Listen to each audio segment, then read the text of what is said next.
Hi, this is Clark, and for this presentation, I will be talking about electric potential and electric potential energy. So let me start by presenting my learning points for this presentation. First, we're going to know how to calculate the electric potential energy of a collection of charges. Second, we will learn the meaning and significance of electric potential. And third, we will discuss how to calculate the electric potential that a collection of charges produces at a point in space. Fourth, we will also learn how to use equipotential services to visualize how the electric potential varies in space. And lastly, we're going to discuss how to use electric potential to calculate the electric field. So let's get into it. So first, we have here electric potential energy. So when a charged particle moves in an electric field, the field exerts a force that can do work on the particle. So this work can be expressed in terms of electric potential energy. So for this presentation, I will use capital letter U to signify electric potential energy. So the SI unit for electric potential energy is joules. So how can we visualize electric potential energy? So first, let's start with a two parallel conducting plates or two plates that are charged oppositely. So the first plate is positively charged, and then the second plate is negatively charged. So these two plates are parallel, meaning we know that the electric field line or the electric field will actually terminate on the negative plate. And let's try to put a positive charge between these two plates, having a distance of y sub a with respect to the negative plate. And now we know that when we have a charge between these two plates, so the electric field will actually exert a force that will push our charge downwards. So let's say our charge have been moved to a certain location at a distance of y sub b with respect to our negative plate. So now, so since there's a force and also a displacement involved, we know that that could signify work. So again, if there's a force and a displacement, that would mean that there's a work done on the charge. So we can write the work done by moving the charge from point A to point B as equals to the negative change in potential energy. So again, the work done in moving the charge from A to B is equal to the negative change in potential energy. And we know that work is actually equals to force times displacement. And our change in potential energy is just the difference between the final potential energy at point B and then the initial potential energy at point A. Okay, so we have now this equation, force times distance is equals to negative U sub B minus U sub A. And we know from the Coulomb's law and electric field that we can write our force as equals to the product of the electric field and the charge. So now we have the equation negative EQ times D is equals to U sub B minus U sub A. So we just multiplied the whole equation by negative 1. And now let's try to factor out, no, let's try to express distance as in terms of the height of the charge. So we know that displacement, so D is for displacement, is just the change in the location of our charge. So if you write that in terms of Y, so our displacement is equals to Y sub B minus Y sub A. So let's distribute EQ.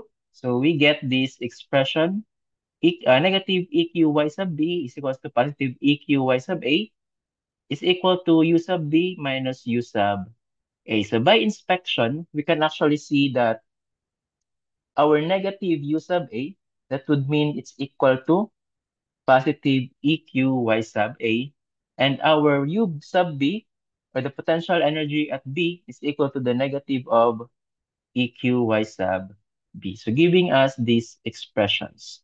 So in general, we can calculate potential energy as the product between the magnitude of the electric field, the charge, and the distance of the charge relative to a reference point.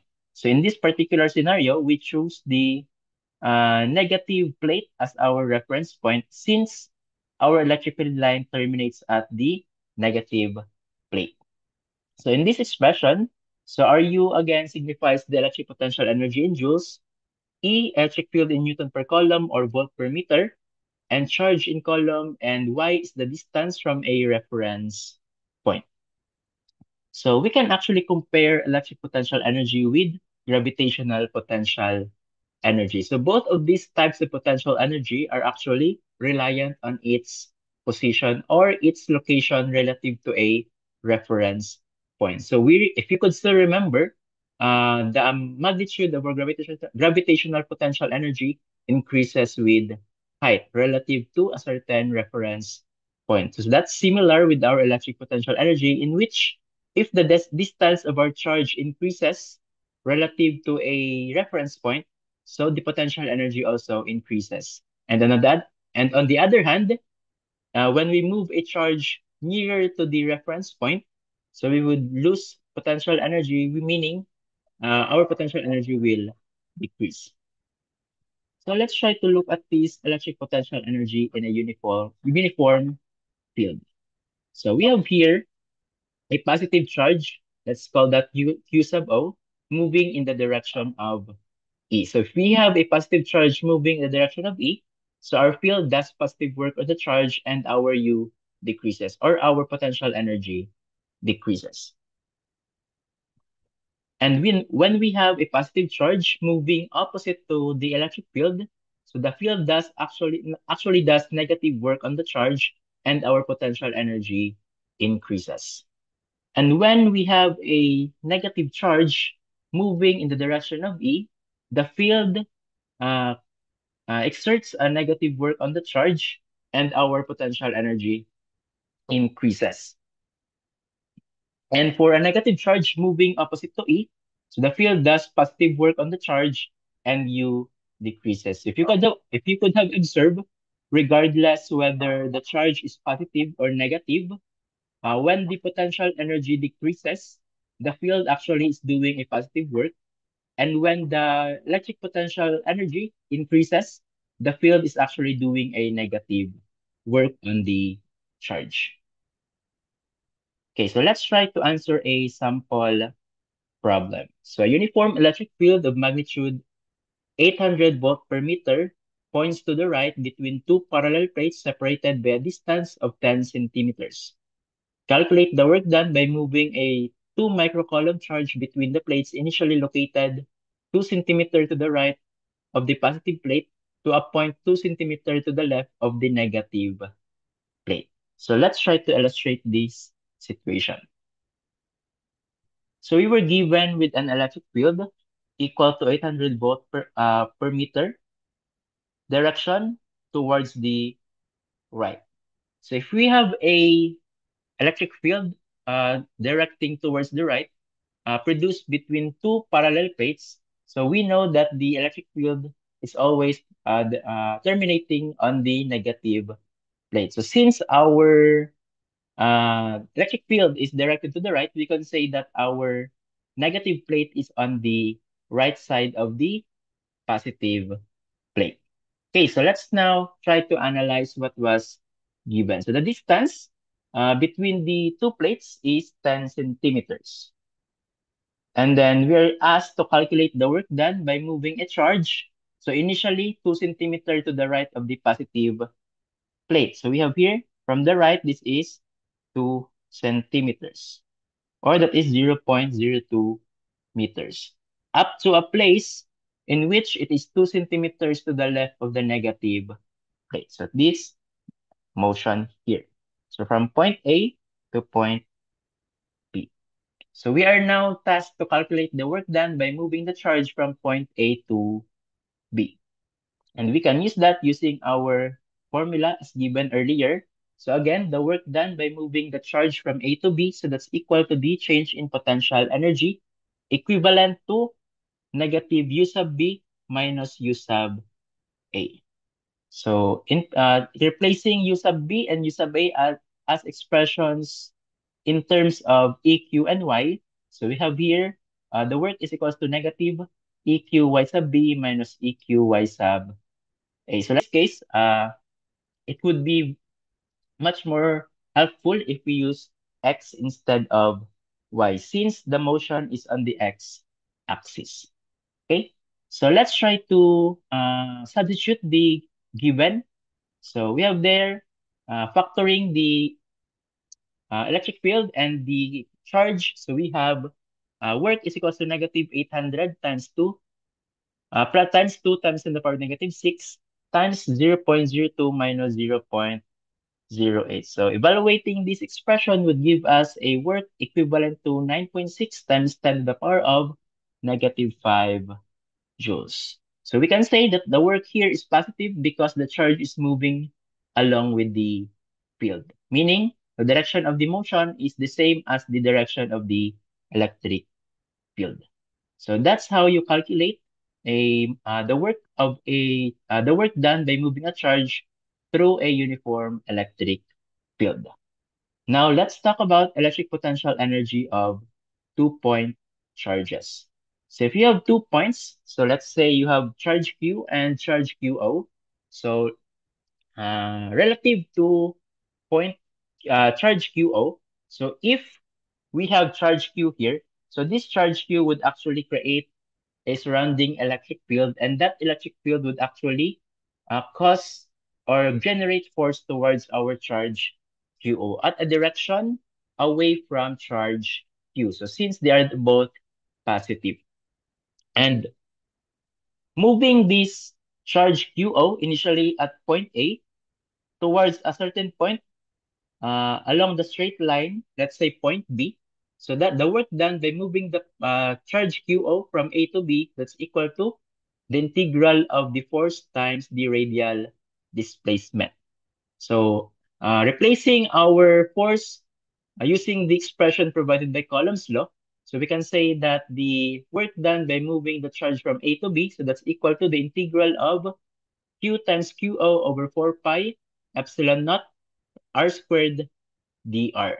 And since this expression here is constant, so we can actually factor that out. So we can write this one as QQO over 4 pi epsilon sub naught. So from uh, RA to RB. So this is dr over r squared.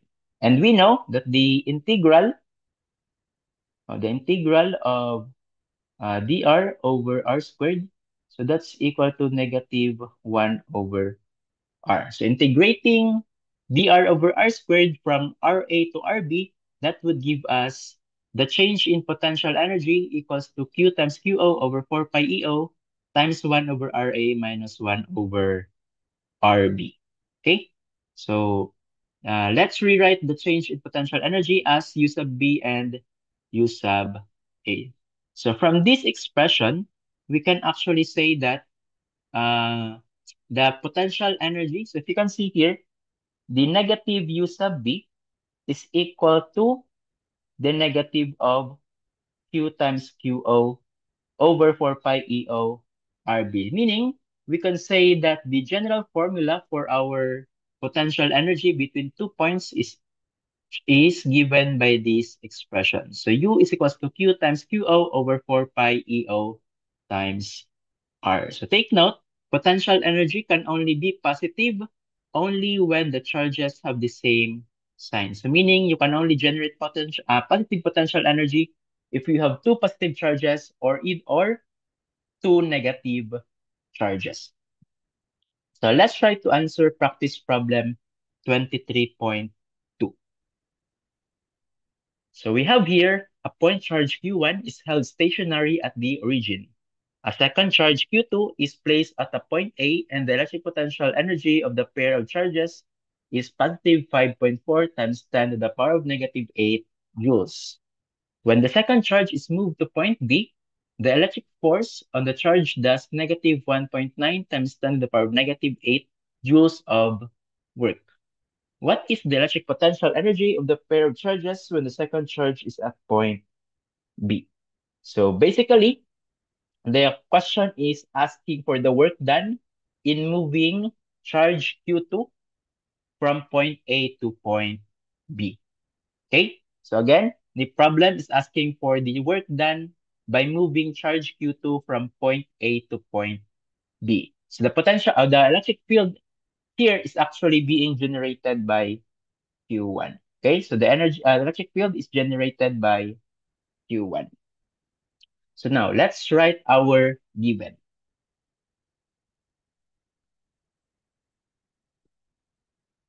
Okay, so we know again that at the initial point at point A, the potential energy of Q2 is equal to positive 5.4 times 10 to the power of negative 8 joules.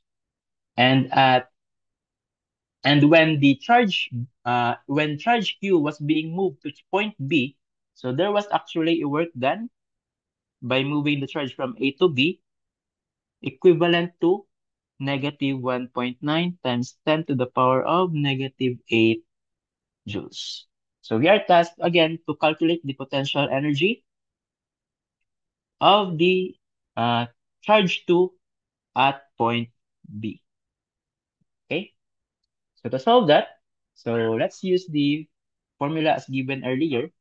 So again, we know that the work done in moving the charge from A to B, that's equivalent to the negative change in potential energy. Or we can write that as U sub B minus U sub A. So by the way, when writing the change in potential energy, make sure to have it written as the final potential energy minus the initial potential energy. So in this case, the final potential energy is U sub B and the initial potential energy is U sub A.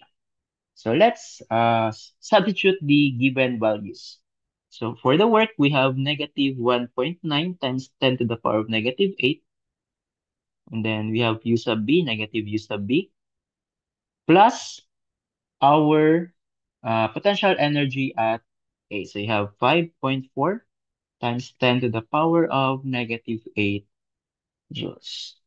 So this would actually give us a U sub B is equals to 1.9 times 10 to the power of negative 8 plus 5.4 times 10 to the power of negative 8. So giving us the potential energy at point B, the potential energy of Q2 at point B as 7.3 times 10 to the power of negative 8 joules. So that's our answer.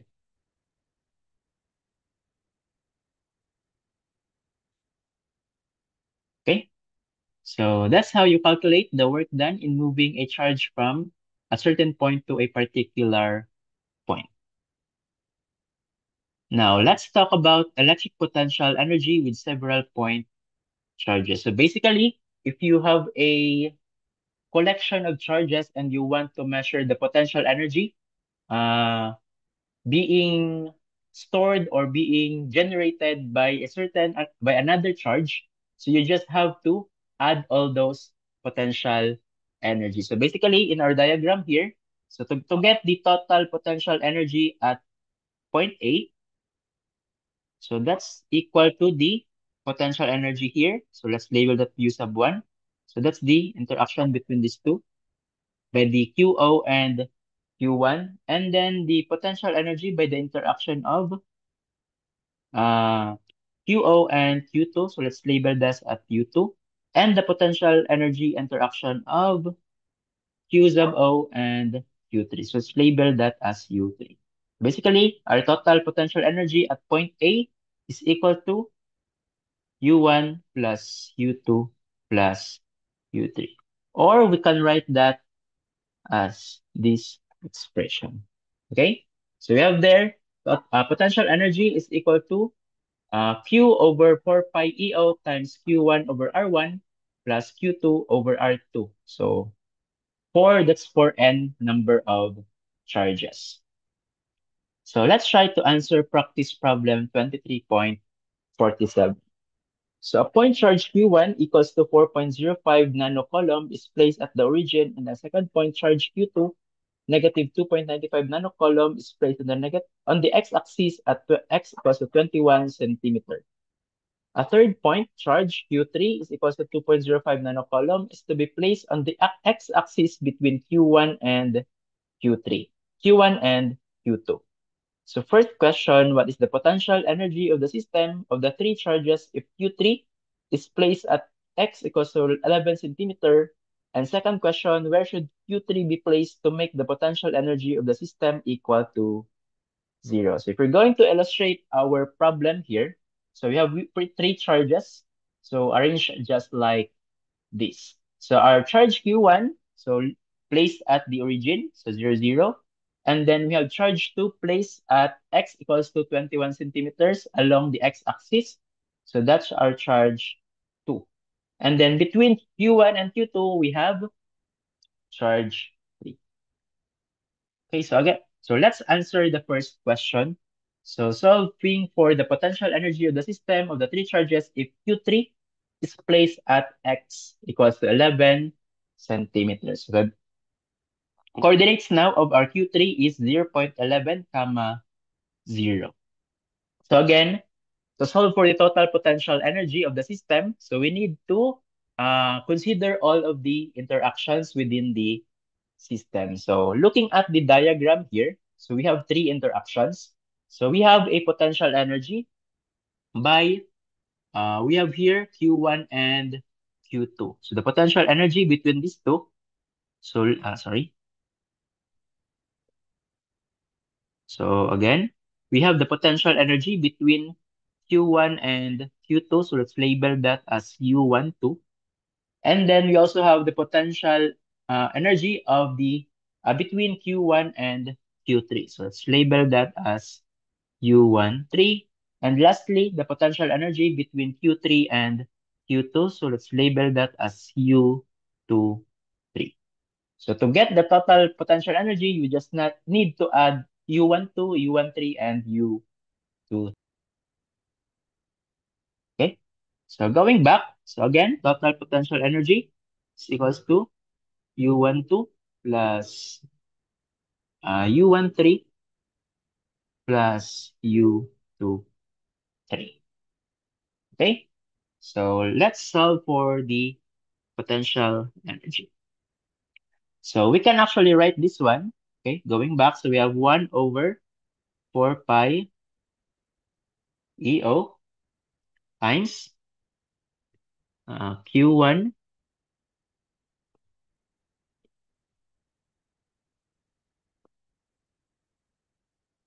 so again, you have Q1, Q2 over the distance between Q1 and Q2. Let's label that R12 plus Q1 times Q3 over the distance R13 and then plus Q2, Q3 over R23. Okay, so let's substitute the values. So let me rearrange.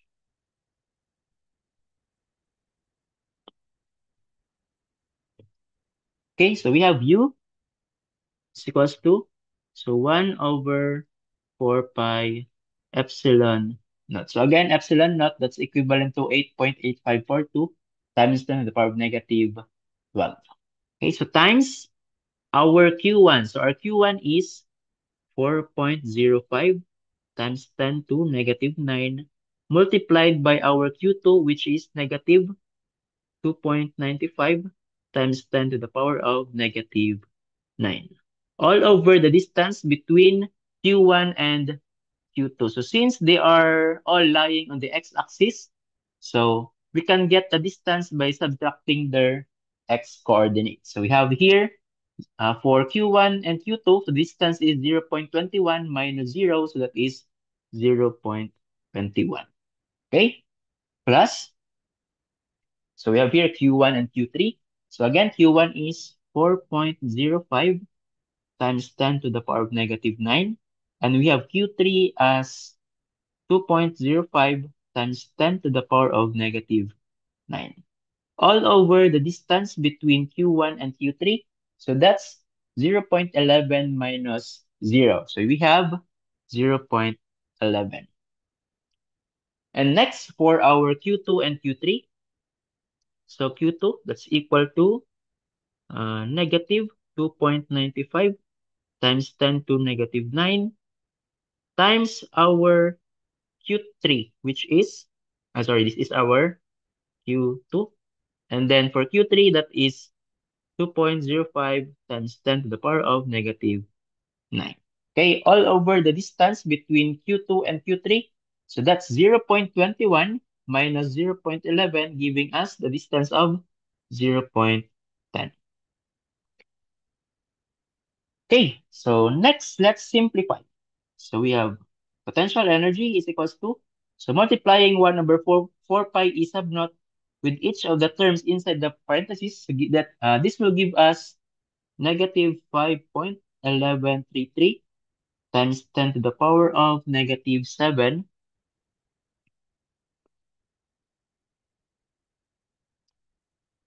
Okay, negative 7 plus, okay, so for this, so we have here 6.7835 times 10 to the power of negative 7 minus, so we have this, so that is negative 5.4, sorry,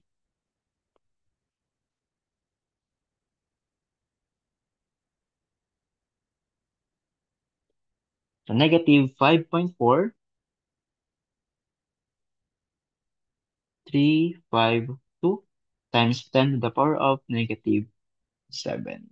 So simplifying, so we get the potential energy equal to negative 3.765 times 10 to the power of negative 7 joules. So that would be our answer. So the total potential energy of the system when Q3 is placed at x equals to 0.11 meters. So that's equivalent to negative 3.765 times 10 to negative 7 joules.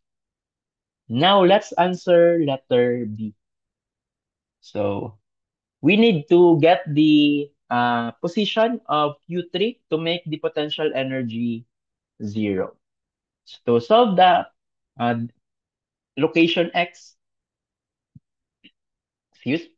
So we have here, we're going to use the same formula as letter A, but we will equate the equation to 0. So this would give us the equation U is equals to 1 over 4 pi sub naught times Q1, Q2 over R2. Sorry, that's R12 plus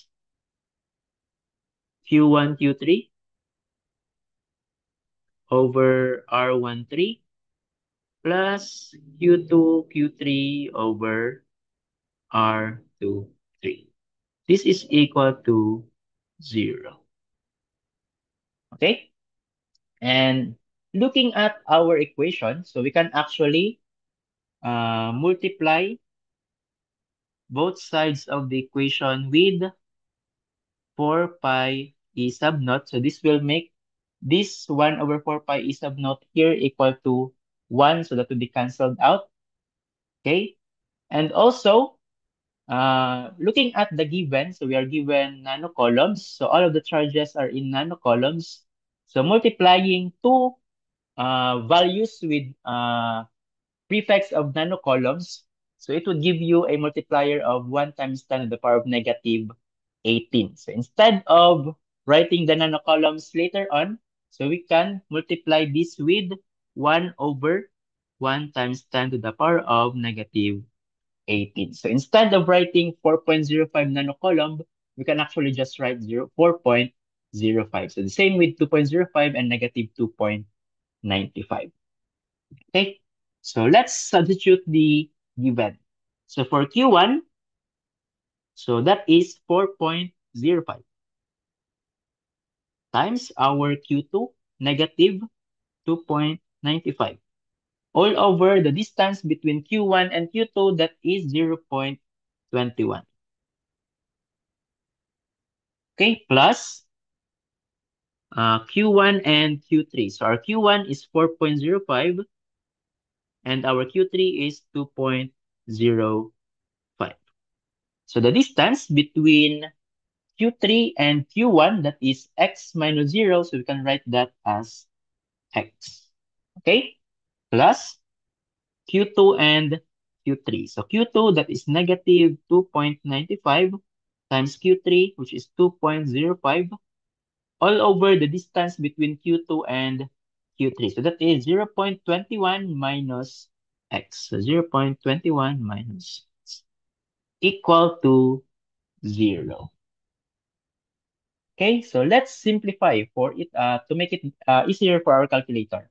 So let's have this as simplifying this one, we get negative 1593 over 28 plus 8.3025 over x. Sorry, okay, over x minus, okay, we have 6.0475 over 0.21 minus x equal to 0. So we can now use our calculator to solve for x. So solving for x, we get x equals to 0.08022. So that's in meters. Or in centimeter, that's equivalent to 8.022 centimeter. So meaning, our charge Q3 should be placed at the coordinate 8.022, comma 0 centimeter. Okay, so that's our answer. Okay, again, to make the total potential energy of the system equal to 0, so we need to place Q3 at x equals to 8.022 along the x-axis. So that's practice problem 23.47. So we're done with the electric potential energy. Let's now delve into electric potential.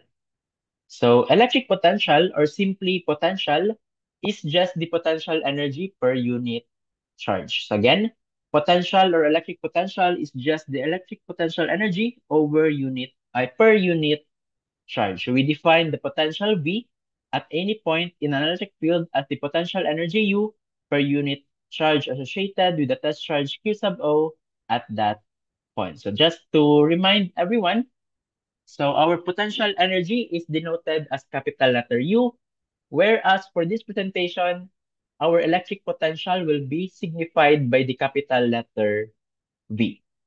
So mathematically, so again, as mentioned earlier, our potential is just a electric potential energy per unit charge. So meaning, we can write the equation for electric potential as U over Q sub 0. Or reorganizing the equation, we can say that our electric potential energy is equal to the product of the electric potential and the charge. So the SI unit for potential is volts. So this is in recognition of Alessandro Volta. So 1 volt is equivalent to 1 joule per coulomb. Okay, so let's go back with our equation of the work done by moving the charge from A to B. So dividing that equation with our charge, this would give us this expression here. Okay, so this expression. Okay, and we know from earlier that V is equal to U over Q. So meaning we can rewrite this part equal to this. Okay, since we have negative. And then this part here, we can rewrite that as our potential at A. So meaning the work done by moving a charge from A to B over the charge is equal to VA minus VB, or the electric potential at A minus the electric potential at B. So the work done per unit charge by the electric force when a charged object moves from A to B is equal to the potential at A minus the potential at B. So the difference, VA minus VB, is referred to as the potential at A with respect to B. So this then states that VAB is the potential in volts of A with respect to B equals to the work in joules done with electric force when a unit charge moves from A to B. Okay?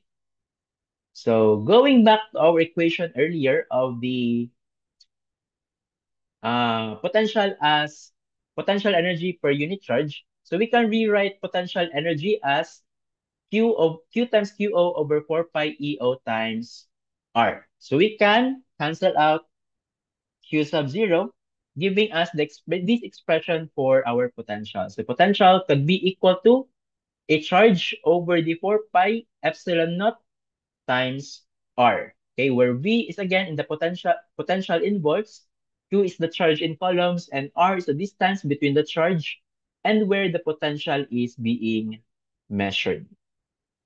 So let's try sample problem. So a point charge of 3 microcoulomb is located at the origin. So what is the electric potential at a point located 2 meters away from the charge? So we are given a point charge 3 microcoulombs. So you have there a Q, and then we are given a distance of 2 meters in which the potential is being measured. So we have here our R, and we are looking for our electric potential. So we're looking for V. Okay? So again, we can write potential as Q over 4 pi E sub naught over E sub naught times R. Okay, substituting the given values. So this would give us a potential at the 0.2 meters away from the charge equivalent to 13,481.31 volts, or we can rewrite this as 13.481 kilovolts. Okay, so how about for a collection of charges? So similar with the potential energy due to a collection of charges. So for potential V, so we just need also to get the contributed potential by each of the charges and then add them together to get the total potential at a certain point. So again, to get the potential at a point due to multiple charges, so we need to get the individual potential and then add them together to get the total potential. So with that, let's answer practice problem 23.19. So 2-point charges, Q1 is equals to 2 nanocoulomb and Q2 equals to negative 6.1 nanocoulomb are 100 meters apart. So point A is midway between them. So point B is 0.08 meters from Q1 and 0.06 meters from Q2. So as shown in figure E23.19. So first, we need to calculate the potential at point A, and then we need to calculate the potential at point B, and lastly, the work done by the electric field on the charge of 3 nanocoulomb that travels from point B to point A. Answer letter A. So solving for the potential at point A. So looking at the diagram, we can actually see that point A is halfway between Q1 and Q2.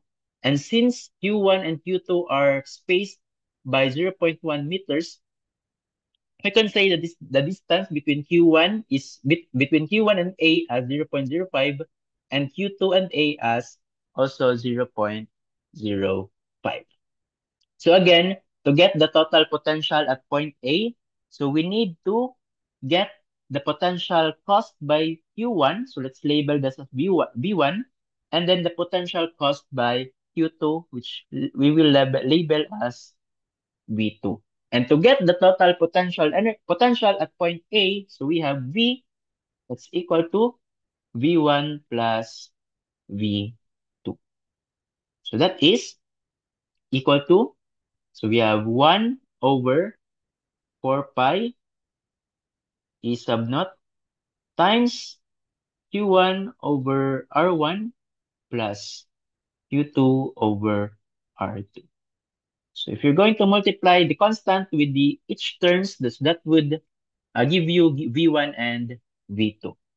So substituting the given values, we have B equal to 1 over 4 pi epsilon sub naught times our Q1, which is equal to 2 nanocoulombs. So that is 2 times 10 to the power of negative 9 over the distance between Q1 and A, which is 0.05, plus our Q2, which has a charge of negative 6.1 nanocoulomb, all over the distance between A and Q2, that is 0.05. So calculating, so we would get the potential at A. So let's write A here. So that's equivalent to, so we have negative 736.98 volts. So that would be our answer. Okay. Now let's try to answer letter B. So solving for the potential at point B. So this should be B. Okay. So the same process, but different point. So we can see here that Q1 has a distance of 0.08 with B, and Q2 has a distance of 0.06 from B. So the same process, we can say that VB is equal to 1 over 4 pi T sub naught times Q1 over R1 plus Q2 over R2.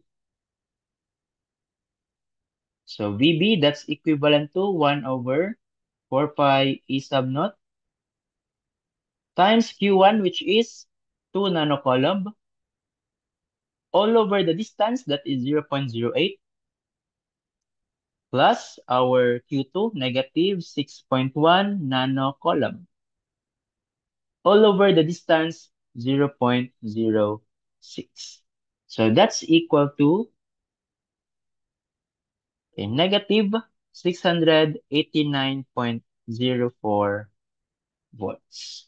So that would be the potential at point B. Okay, now let's answer letter C. Okay, we need to find the work done by the electric field on a charge of 3 nanocoulomb that travels from point B to point A. So basically, we have a charge at point A having a magnitude of 3 nanocoulomb. And that charge will be moved from B to A. And we're looking for the work done. Okay? So we know that the work done in moving the charge from B to A, so that's equivalent to the negative change in potential energy, which is equal to negative of our, so again, the change in potential energy is the final potential energy minus the initial potential energy. So we have here, so the final, that is U sub A minus U sub B. So U sub A is the potential at point A and U sub B is the potential at point B. So dividing both sides by Q sub O, or our charge. So this would give us, sorry,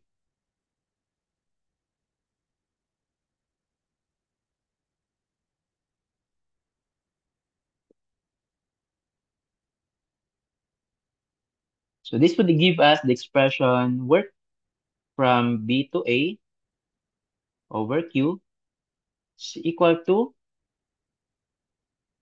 so we have negative, or that is VB minus VA. So I just distributed the negative sign, and we know that potential energy over the charge, that equivalent to the potential. So substituting, we get the work done. So W from B to A. That's equivalent to our charge. I'll just cross multiply here. So charge is 3 times 10 to the power of negative 9 times the calculated potential earlier. So we have V sub B, that's equivalent to negative 689.04 minus our V sub A, negative 736.98. So that becomes positive 736.98. So we get a work equivalent to 143.82 times 10 to the power of negative 9 joules. Okay, so this is the work done in moving the charge 3 nanocoulomb from point D to point A. So that's 143.82 times 10 to the power of negative 9 joules. That's our answer.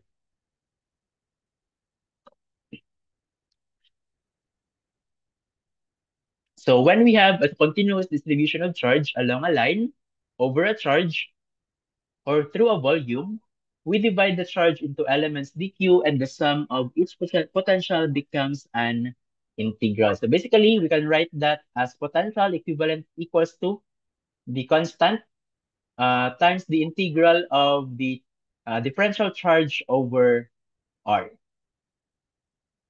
And if we are looking for the electric potential due to an electric field, so the work done by the electric force as the test charge moves from A to B is given by this expression. So if you have a test charge that's on an electric field and then you want to move the charge from A to B, so you would have the work done as shown in this equation here. So that's basically just the integral or the dot product of the integral of the dot product of the force vector times the line vector or our displacement. Okay, and we know that if we're going to divide, we know that if we are going to express force in terms of charge and electric field, so we can write force as Q sub O times the electric field. Okay, so dividing the expression by Q sub O, so this will cancel, pero our work will become our potential difference. Okay, so the work done from moving A to B per unit charge is equivalent to VA minus VB. And since we are dealing with the dot product, so you're just going to get the uh, part of the electric field that is parallel to the differential line. So that is why we have here cosine P. So phi is the angle between the electric field and the displacement. Okay? So again, the potential difference, that's VA minus VB, is equivalent to the integral of E cosine phi differential L. So again, phi is the angle between the electric field and the line differential.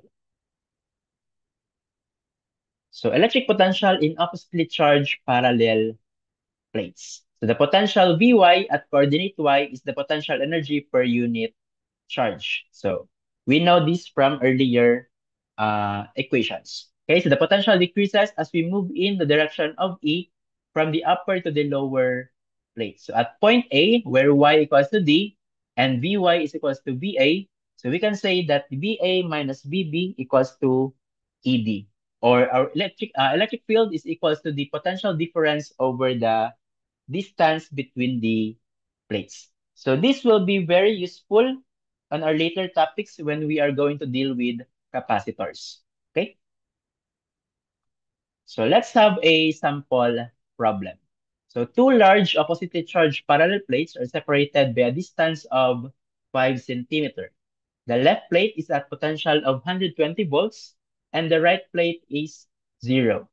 So what is the magnitude and direction of the electric field between the plates? So again, we have the equation electric field is equal to the potential difference over the distance between the plates. And we can express the potential difference VAB as VA minus VB, giving us this expression. So our potential, the potential at A, that's equivalent to 120, minus the potential at B, that's equivalent to 0, divided by the distance between the plates, which is 0.05 meters, giving us a electric field equivalent to 2,400 volt per meter rightward. Okay? So rightward. So that would be our answer. So next, we have here electric potential due to an infinite line charge or charge conducting cylinder. So going back, using our equation earlier, so this one. So we have that equation from earlier. So when we are going to uh, get, if we're going to get the dot product between our electric field and our differential line, or line differential, we would actually get E times the differential distance. So using our equation for our electric field, so we know that for a infinite line charge with a infinite length, so we know that the electric field for that is lambda over 2 pi EO, where lambda is our charge per unit length. So this was being discussed in our previous discussion or previous topic. So simplifying or working on the integrals, so it would actually give us this expression. Lambda is equals to lambda over 2 pi EO, natural logarithm of RB over RA. That would be equal to our potential difference. Or, so the potential V is equals to VA at point A at a radial distance. Or we can write the equation for our potential as lambda over 2 pi EO, natural logarithm of R over R. So RO over R, where RO is a finite radial distance and R is the radial distance. So let's have an example. An infinitely line, a long straight wire has a uniform linear charge density of lambda equals to 2.0 times 10 to the negative 6 coulomb per meter. Calculate the electric potential difference between 2 points located 5 centimeter and 10 centimeter from the wire. Assume the potential is 0 at 10 centimeter. So basically, we're looking for the potential difference between 2 points located 5 centimeter and 10 centimeter from the wire. So we have here our equations as given earlier. So we have here the potential difference. So this should be VAB. Okay, it's equivalent to lambda over 2 pi EO, natural logarithm of the arbitrary R over our R. So substituting the given values, our lambda, that's equivalent to 2 times 10 to the negative 6. And the distance or the radius, the larger radius that is 10 centimeter or that is zero point 0.1 centimeter, and our smaller radius that is 0.05 meter. So simplifying, this would give us 24,918.75 volts, or that's equivalent to around 24.92 kilovolts. Next, we have here the electric potential due to ring of charge. The distance from each charge element, dq to p, is given using the Pythagorean theorem. So hence, we can take the factor 1 over r outside the integral. So using this equation from earlier, okay, so we can say that our r, so diba, r is the distance between the point and the part of the circle. So using Pythagorean theorem, we can say that the distance between the center and the point, that's x. And the radius of our ring, that's equivalent to A. So meaning the distance from any point between the any point of the ring and a point outside the ring in line with its center, that's equivalent to square root of x squared over a squared. So we can simplify we can write the expression as this. Okay? And integrating dq, so that's just q. Okay? So giving us this, the formula, 1 over 4 pi EO times q over square root of x squared plus a squared. Or when x is much greater than a, so here in this expression here, so when x is much greater than a, so we can somehow neglect a. So we can write that as square root of x squared. If x again is much greater than a, so for example, x is 1 meter and a is 0.0001 meter. So things something like that.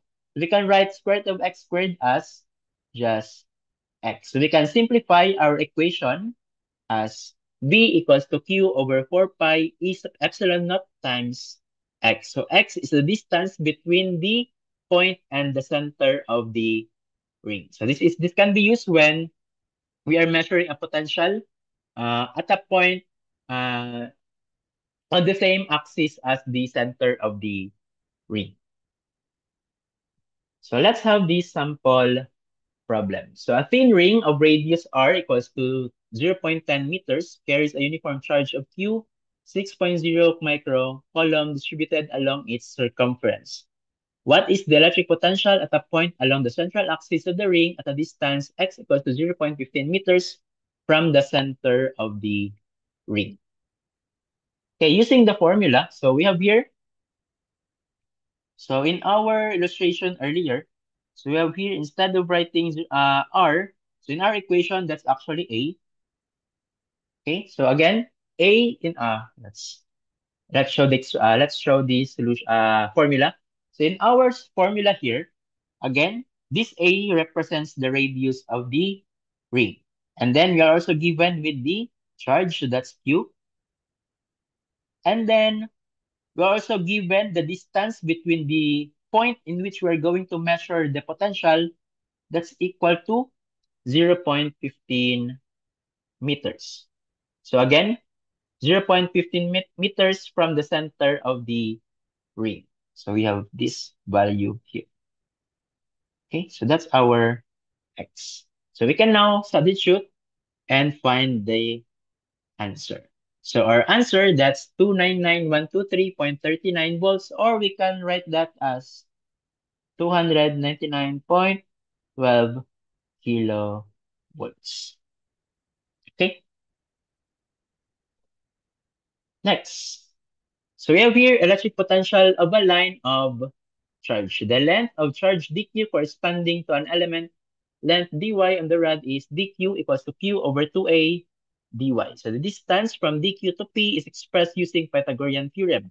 So the contribution dv at the charge element makes the potential at p is, so we have this expression. So we have dv is equal to 1 over 4 pi over 1 over 4 pi epsilon 0 times q over 2a dy over x square root of x squared plus y squared.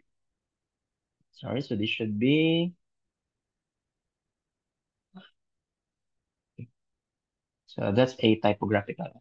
Okay, so integrating the dy over x square root of x squared plus y squared, so that would give us square root of the equation for the potential equivalent to b equals to 1 over 4 pi epsilon 0 q over 2a natural logarithm of square root of a squared plus x squared plus a over square root of a squared plus x squared minus a.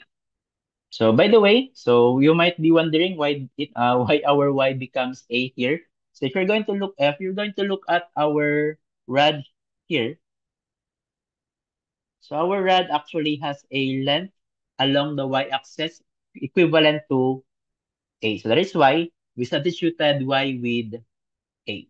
And integrating this and then substituting the limits from negative a to a, so this would give us this expression. So this expression here is equivalent to this expression. Okay? So let's have another sample problem. So a thin uniformly charge rod and with a length of 1.2 meters carries a total charge Q equals to positive 4.0 microcoulomb distributed uniformly along its length. Calculate the electric potential at point P located on the axis of the rod at a distance 4.0 meters from the center of the rod. So again, we have this formula. So let's analyze what was given. So again, we have A. So in our equation, we have the variable A. So A is the length of our rod, so measured from its center.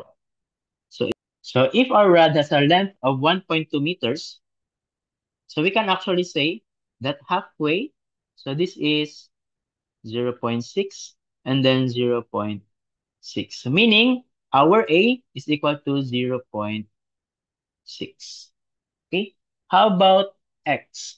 So X is the distance from the center of the rod going to a point outside the rod. So the distance here, this is 0.4. So we're looking for the potential at this point. So let's say that's point 8. Okay, substituting. So this gives us this expression. Simplifying this expression, it would give us this answer. So the potential at that point 4 meters from the center of the rod, that's equivalent to 71,586.54 volts. So that's electric potential. So sorry, this should be electric. This should be electric potential. Okay. Next, let's have equipotential surfaces. So we can compare actually equipotential surfaces with electric field lines, but instead of showing us the contour lines for our electric field, our equipotential lines actually help us visualize the area around the charge in which the potential are equal. Okay?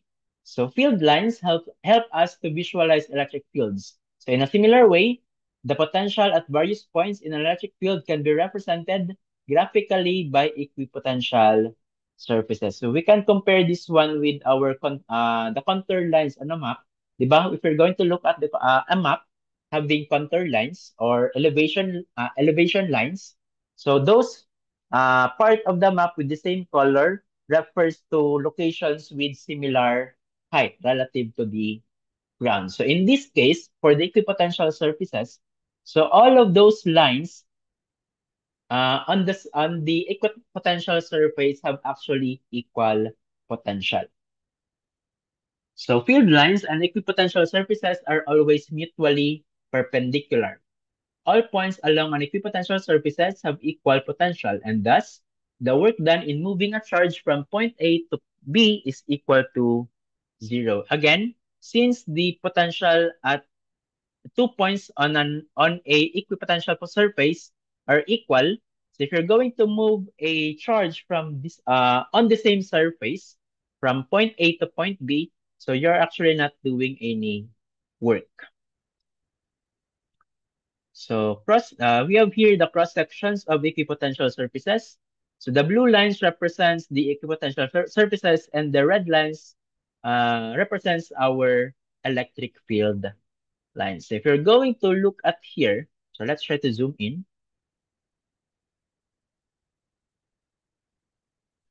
here. Okay. So if we are going to look at here, so this blue line here, okay, the blue line here and the outermost shell, so that all points along that circle, concentric circle, so again, all the points along that outermost circle is equivalent to 30 volts. The potential at all of the points at that circle is equivalent to 30 volts. So again, so that's an equipotential surface. So again, in an equipotential surface, all of the points have equal potentials. So the first diagram refers to a single positive charge. The second diagram is an electric dipole, meaning there's a negative and a positive charge. And then the third diagram is for two equal positive charges. So again, let me emphasize again that in an equipotential surface, so the electric potential are all equal as long as they are on the same equipotential surface. So in conductors, when all charges are at rest, the surface of a conductor is always an equipotential surface. And when all charges are at rest, the entire solid volume of a conductor is at the same potential. So these two are very important concepts that we must understood. Again, in an equipotential surface, for a conductor, at rest, the surface of the conductor are equipotential, meaning all points on the surface of the conductor have equal potential, similar with all along its volumes. We call that equipotential volume. Okay, so now let's talk about potential gradient. So the potential gradient is the rate at which electric potential changes with distance in a particular direction in space. So it tells you how rapidly the electric potential or voltage is changing and in which direction. So let's try to derive potential gradient. So taking this expression from our earlier discussion, so we know that the potential difference is just equal to the dot product of the integral of the dot product of the electric field and the differential length. So from A to B. So VA minus VB is the potential of A with respect to B. That is the change of potential encountered on a trip from B to A. And we can write this as this one. So our VA minus VB, we can write that as the integral of dB from B to A. So why did we write it like that? So we have here this integral. So if we're going to integrate dB, so that would give you, so let me rewrite. So if we're going to integrate dB, so that from A to B, so that would give you V from A to B, which is equal to, sorry,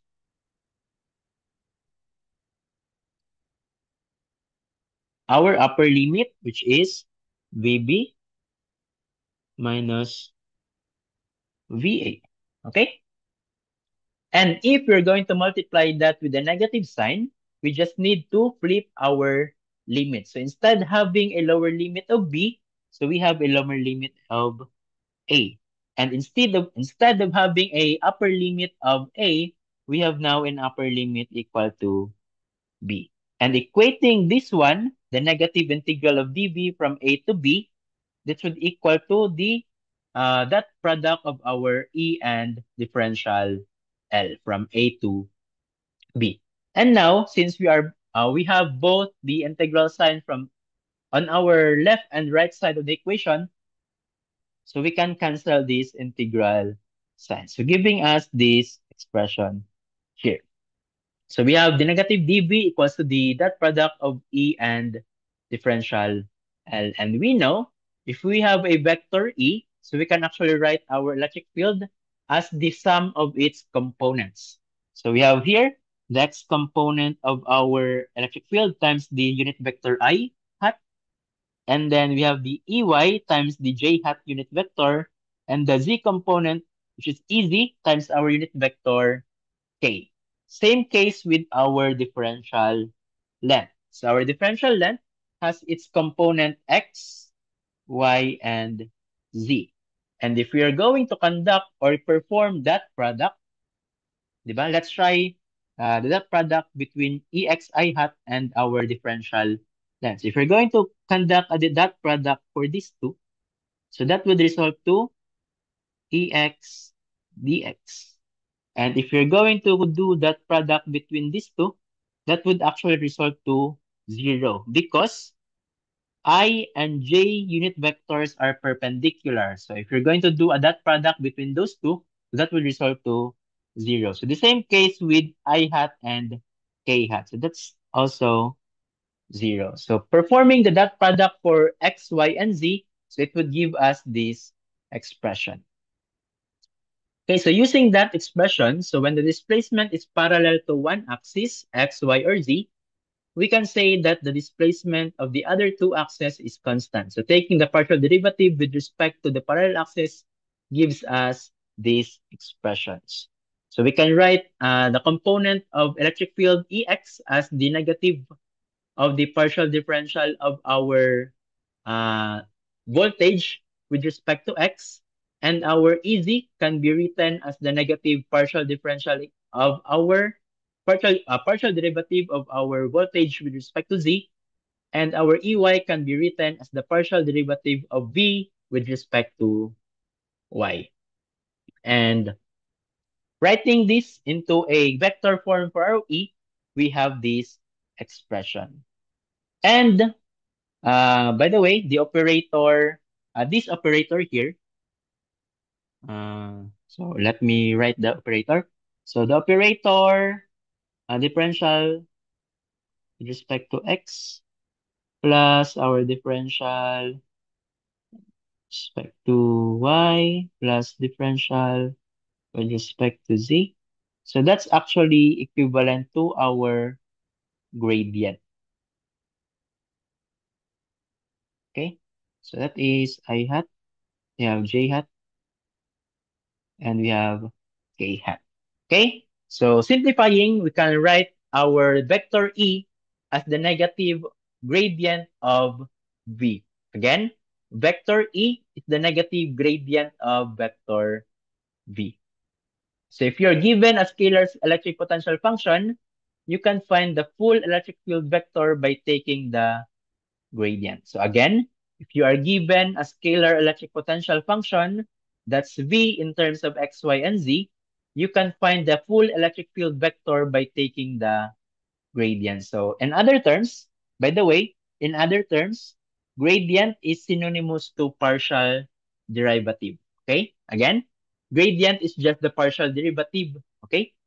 So if you want to get the electric field vector, you can do partial derivative of the electric potential function. So let's try an example. So the electric potential in a region of space is given by the scalar function. So V in terms of x, y, and z equals to 10x squared y minus 4yz plus 5z squared.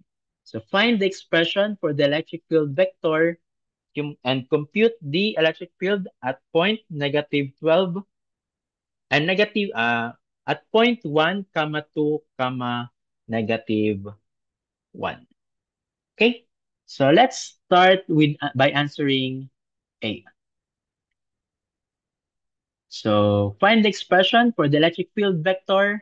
So again, to get the expression for the electric field vector, we just need to get the partial derivative of this expression of the voltage or electric potential. So let's start with by doing the partial derivative of V in terms of X. So that would be the X component of our electric field. So taking the partial derivative, that would give us 20xy. So why is that? So we have here, so let's try to solve it in hand. So we have 10x squared y. So we are going to derive this one in terms of x. So meaning y and z will be taken as constants. Again, if we're going to derive in terms of x, our y and z will be taken as constant. So meaning this becomes 20xy minus 0 plus 0. Okay, meaning that's 20xy. So the partial derivative is 20xy. So how about the partial derivative in terms of y? So again, if we're going to do partial derivative in terms of y, our x and z would now become the constant. So doing the partial derivative in terms of y, so this would become, so 10x squared minus, sorry,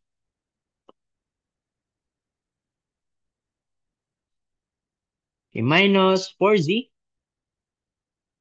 plus 0. Okay? And last, for the z component, so deriving in terms of z, so our x and y will become constant. So this is So the derivative of 10x squared y in terms of z, that is 0. And then for negative 4yz, that is negative 4y. And for 5z squared, that is 10z. So we can now write the electric vector as this. Okay? So simplifying gives us this expression. So our electric field vector is equals to negative 20 xy I hat plus j hat times 4z minus 10x squared plus k hat times 4y minus 10z. So that's our answer for letter A. Next question. Compute the electric field at point 1, comma 2, negative 1. So to solve for the electric field at that point, so we just need to substitute negative 1 to x, 2 to y, and negative 1 to z. So doing that gives us this expression. And then simplifying, so we have this answer. So the electric field at the point 1, comma 2, comma negative 1, that's equal to negative 40 I hat minus 14 j hat plus 18 k hat volt per meter. So that's all for my presentation. Thank you for listening.